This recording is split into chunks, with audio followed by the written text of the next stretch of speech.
bahawa Nabi SAW sering mandi dari air lebihan bekas Maimunah, iaitu isteri Nabi SAW, kan disebut oleh Muslim. Okay. Riwayat yang dikemukakan oleh ashab sunan disebutkan juga salah seorang isteri Nabi SAW mandi dari air yang ada di sebuah bejana. Lalu Nabi SAW datang kemudian baginda mandi dari air bejana itu. Okay, isteri Nabi SAW yang baru saja selesai mandi berkata, sesungguhnya aku baru mandi junub. Kan mendengar itu Nabi SAW menjawab bahawasanya sesungguhnya air itu tidak najis. Kan. Okay, jadi hadis ni dinilai sahih oleh At-Tirmizi dan Ibnu Khuzaimah.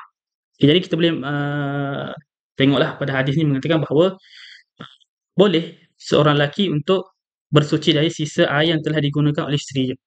Kan.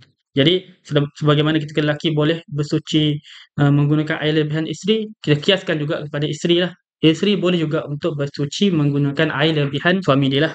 Bahawanya air tersebut Nabi sebut apa? La yajnubu. Maksudnya adalah air itu suci.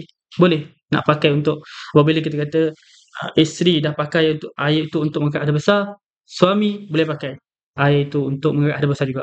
Dan tak ada masalah sebab Nabi apa? La yajnubu. Maksudnya kita kata air itu tidak najis ataupun suci lah. Ringkas dia.